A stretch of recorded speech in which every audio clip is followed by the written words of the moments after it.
Dora was a girl, unlike any other in the village. Her beauty was effortless, her kindness unmatched. She had a smile that could brighten even the darkest days. But behind that smile was a story of loss and hardship. Her mother had passed away when she was very young, leaving her alone with her father. He was a kind man who loved her dearly, but fate had other plans. Not long after, he remarried, bringing Zuri into their home. At first, Dora hoped for a loving mother figure, someone who would care for her the way her real mother did. But Zuri was not that person. From the very beginning, Zuri saw Dora as a threat. She had a daughter of her own, but no matter how much she tried, her own child could never match Dora's natural grace and beauty. Every time Zuri looked at Dora, a bitter jealousy burned inside her. She hated the way people admired the girl, the way their eyes followed her whenever she walked by. But what infuriated her the most was that Dora never acted proud or arrogant about her beauty. She remained humble, always kind, always gentle, and that made Zuri's jealousy even worse. One day, news spread across the kingdom. There will be a grand royal ball. It was the most awaited event of the year, and every young woman dreamed of attending. The prince himself will be there, searching for his future bride. Dora's heart raced with excitement. For once, she allowed herself to dream. Maybe, just maybe, she would get the chance to go. She could already imagine the grand palace, the dazzling lights, the beautiful music filling the air. But more than anything, she longed for a night where she could feel free from the sadness and free from the cruelty of her stepmother.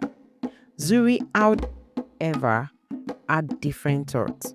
The moment she saw the excitement in Dora's eyes, her heart filled with hatred.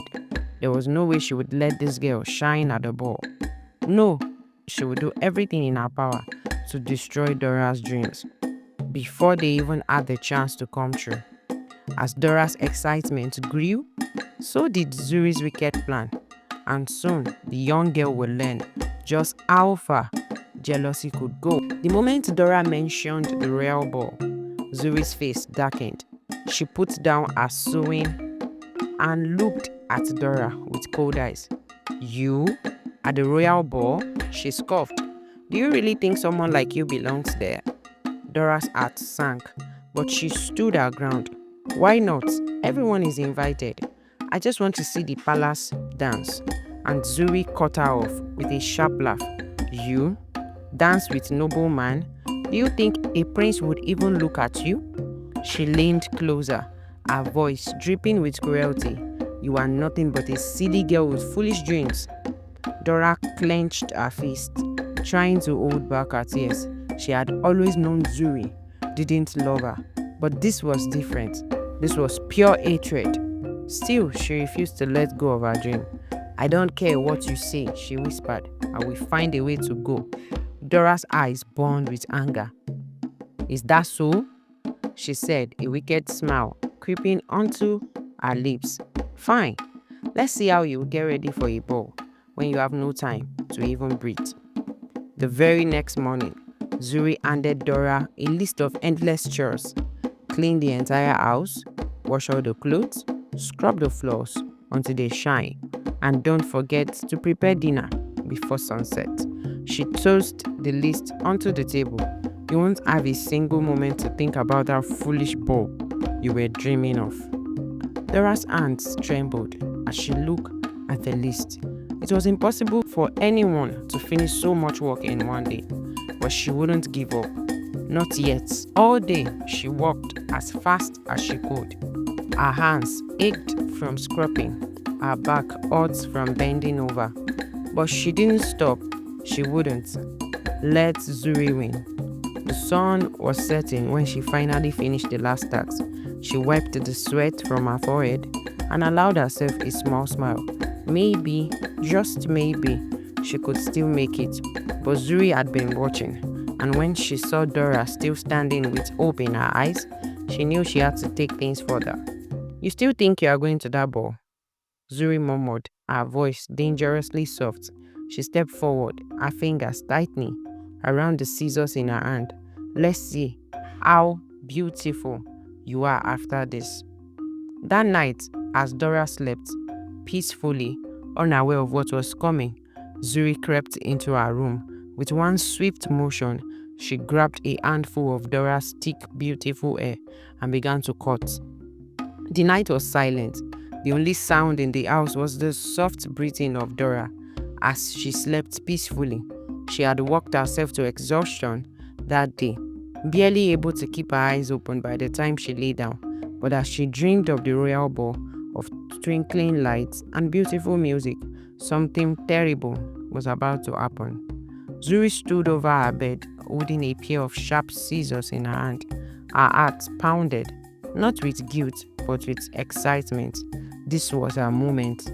If she couldn't stop Dora from going to the ball, she would make sure no one would ever look at her the same way again.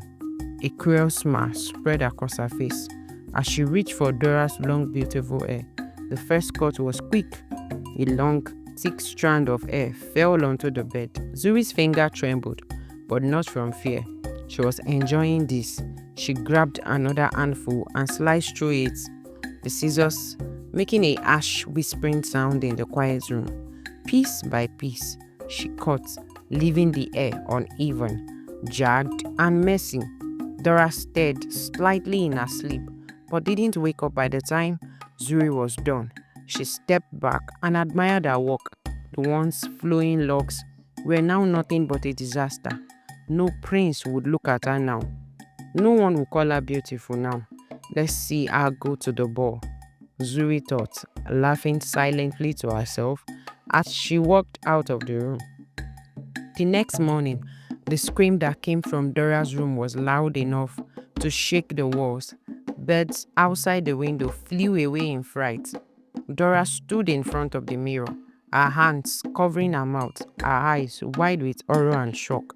Her hair, beautiful hair, was gone, chopped unevenly, and some parts sticking out while others could be barely seen.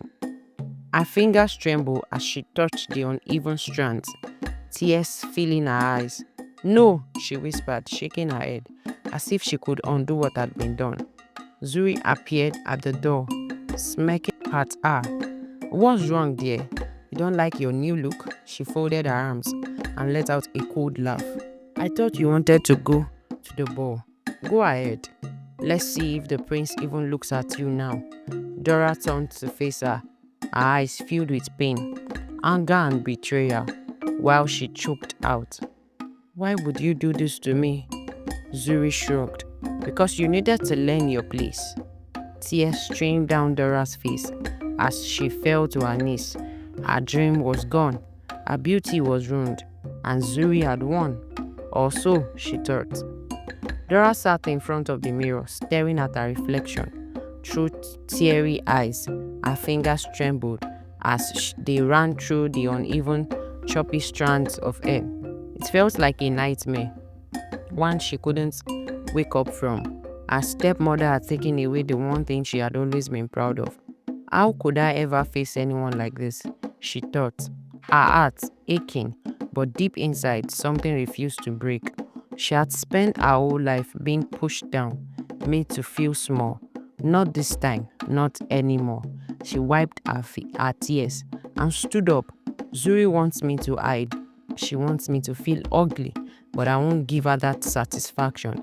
Without wasting another moment, she wrapped a scarf around her head and rushed out to the house of Mama Mo. There was only one person who could help her now, and that's the wise old woman who lived at the edge of the village.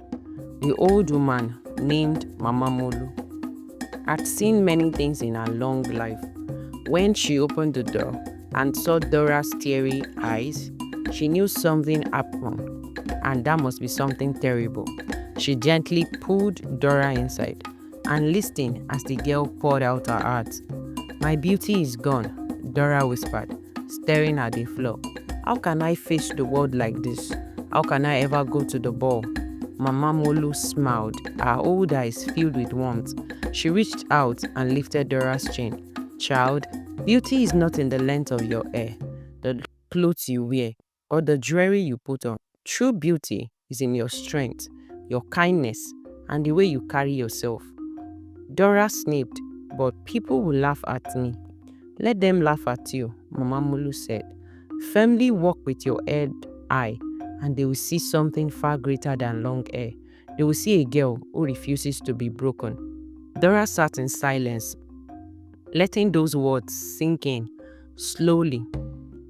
And then a spark lit up inside her. She took a deep breath and stood up, determination filling her heart. With Mama Molu's help, she styled her short hair in a way no one had ever seen before. She braided small sections, added delicate beads, and let the rest frame her face.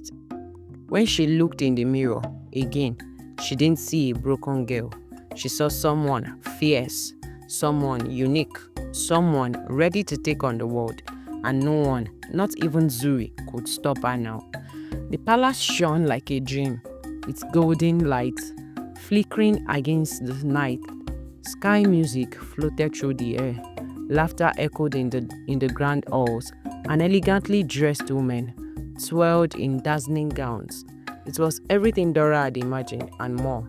She stood at the entrance, her heart pounding. She wasn't wearing the finest gown or the most expensive jewels.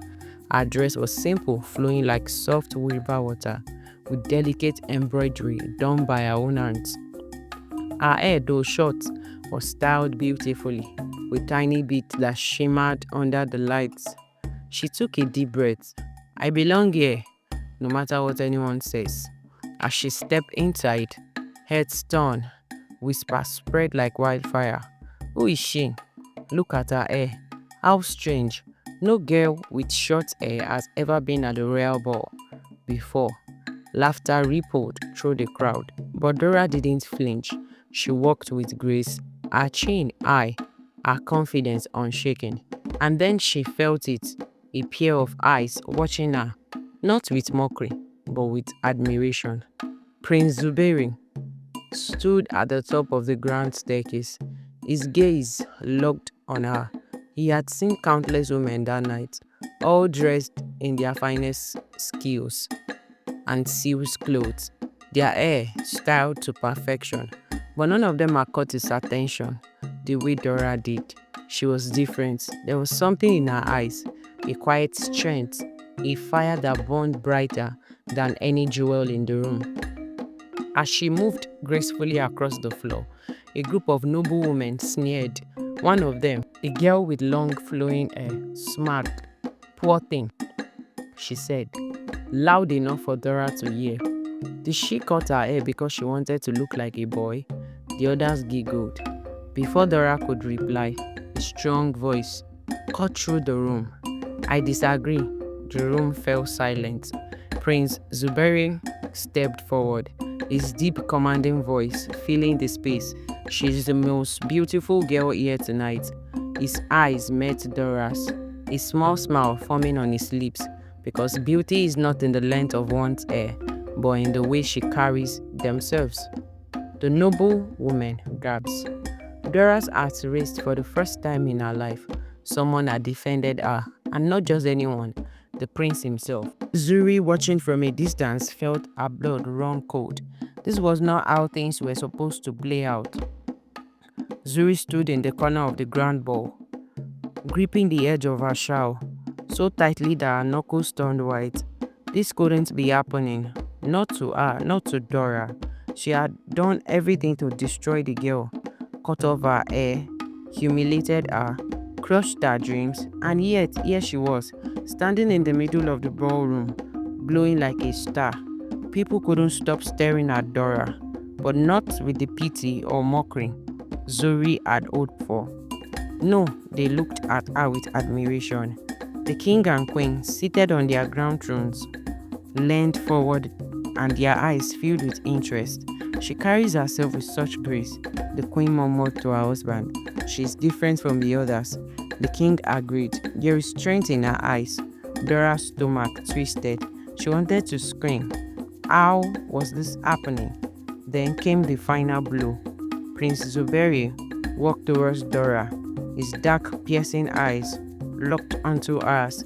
The music softened, the crowd hushed. May I have this dance with you? His deep voice echoed across the room. A gasp rippled through the hall.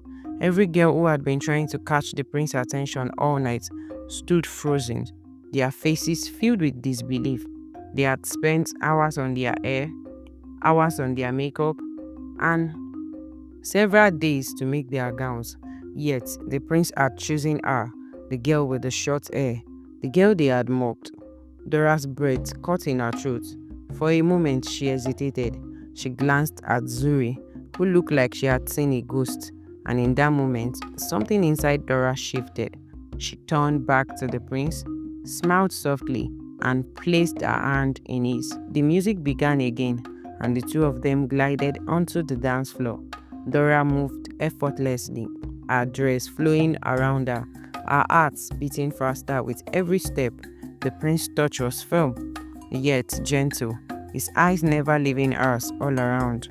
And people whispered, but this time it wasn't out of cruelty. She's beautiful. She's so confident. The prince looks completely enchanted by her. Zuri felt dizzy. Her perfect plan had failed. She had tried to ruin Dora, but instead she had made her unforgettable. And there was nothing she could do to stop it. As the final notes of the music faded, Prince Zubare still held Dora's hand, his eyes never leaving hers. The entire ballroom watched in silence, waiting, wondering what would happen next. Dora's heart pounded. She had never felt this seen before, this valued, and this noticed. But nothing could have prepared her for what came next. Prince Zubare took a deep breath and turned to the crowd. I have met many noblewomen, he said, his voice strong and clear. They are beautiful, graceful, and charming. But tonight, I have found someone who is more than just beautiful. She is strength, she is kindness, and she is courage. He turned back to Dora, his expression soft. Dora, will you do me the honor of becoming my wife? Gaps filled the room. Women clutched their pearls. Men exchanged shocked glances, and Zuri nearly collapsed. No, she shrieked, pushing through the crowd. This is absurd. She's no one. She has no title, no wealth. She's not worthy of you, Your Highness. But something had changed in the room.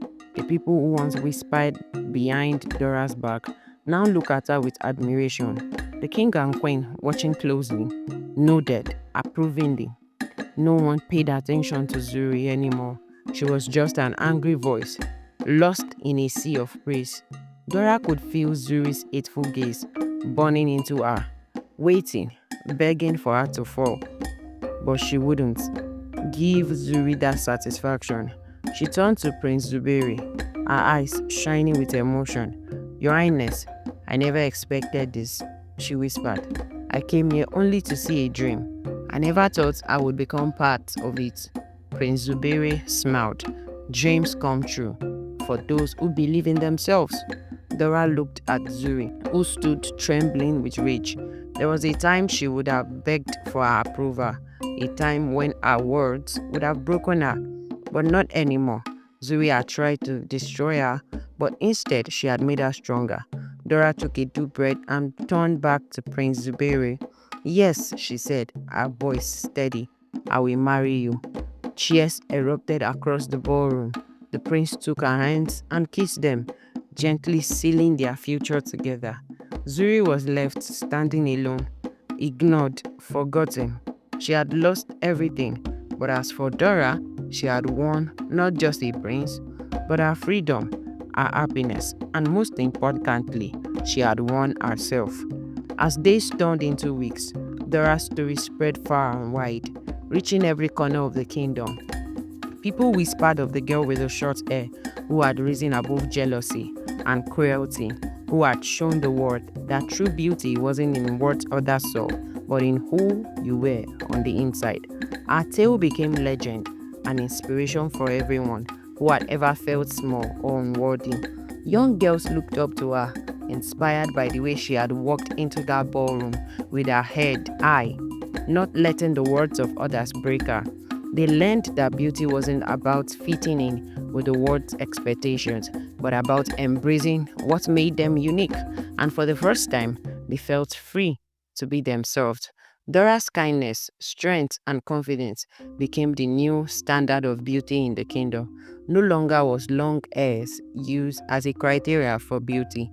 No longer did anyone compare themselves to others. No longer did anyone feel pressured to conform.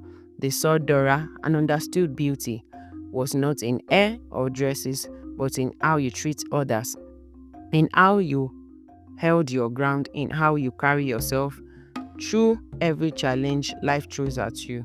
As for Zuri, she was left to live with her regret. The kingdom no longer feared her or obeyed her commands. Her jealousy had consumed her, and in the end, it had only led her own downfall. She watched from the shadows as Dora stood by Prince Zubare's side, her heart sinking with the realization that she had lost everything. No one cared for her anymore. Her bitterness had turned her into an outsider. In her own home, Dora embraced her new life with joy and grace. She was no longer the girl trapped by her stepmother's cruelty. She was a future queen with a kind heart and a bright spirit. Prince Zubare loved her for who she was inside and out, and together they will rule with fairness and compassion.